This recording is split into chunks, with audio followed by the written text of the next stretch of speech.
je crois que ces jeux, ils dépassent toutes mes espérances.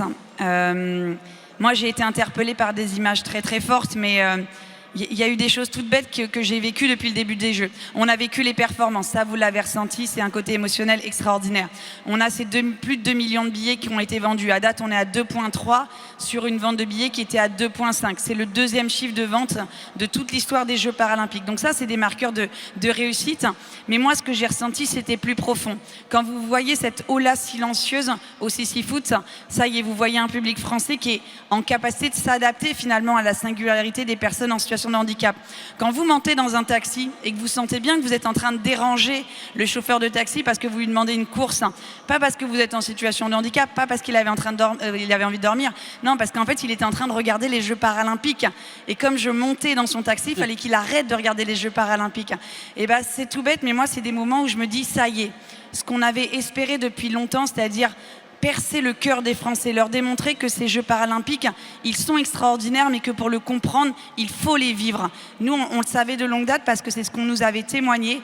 Ça y est, les Français, ils le découvrent. Et surtout, je vous rassure, sur la photo avec Tony, on est dos à dos. Ce n'est pas du tout la relation qu'on a connue pendant 7 ans. On a vraiment avancé main dans la main avec le comité d'organisation. Et pour nous, ça a été un catalyseur extraordinaire. Un catalyseur déjà pour la performance de nos athlètes français, puisque jamais autant de moyens n'avaient été mis de la part de l'État, de la part des partenaires privés et notamment du groupe BPCE pour accompagner les athlètes et sécuriser leurs projets de performance. On est au cœur du Petit Palais du Sport. Un mot pour ce groupe BPCE qui lui, est souvent autour de la table et dans les premiers à se mettre autour de la table. Hein.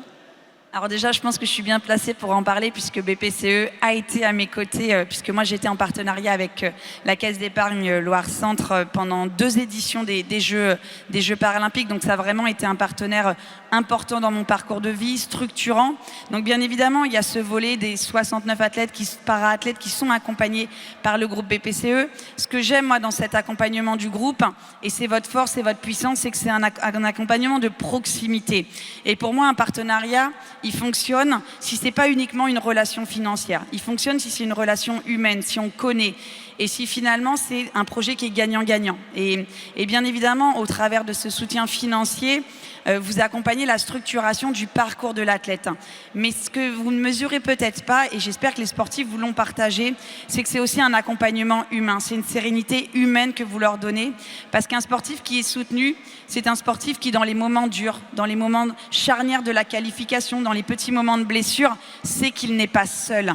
Et ça vous donne une puissance mentale, une force mentale qui est extraordinaire. Mais le groupe, c'est plus que ça. Moi, ce que j'aime aussi dans votre approche, c'est que vous avez accompagné les athlètes, mais vous avez aussi un impact structurant sur les territoires. Et BPCE est vraiment un partenaire qui est aux côtés du mouvement sportif dans les territoires, pour les accompagner, pour les challenger, pour aussi accompagner cette transition du modèle économique du mouvement sportif qui est nécessaire parce que ce mouvement sportif, il doit bien évidemment être sur ce pilier de la compétition, sur ce pilier de la haute performance, mais il doit aussi se rénover pour vraiment se tourner vers un sport social et sociétal. Et pour ça, on a besoin de groupes engagés à nos côtés pour accompagner le financement de ces clubs. Et vous le faites au travers de différents programmes au niveau national, mais aussi dans votre approche locale. Et je voulais vraiment vous remercier pour tout ça. Et j'espère que cette ambition, que ce partenariat, il durera et bien évidemment qu'il ne s'arrêtera pas avec Paris 2024. Marie-Amélie, merci, bravo. Même si on n'est pas encore à l'heure du bilan, on attend dimanche soir, mais les choses sont bien parties.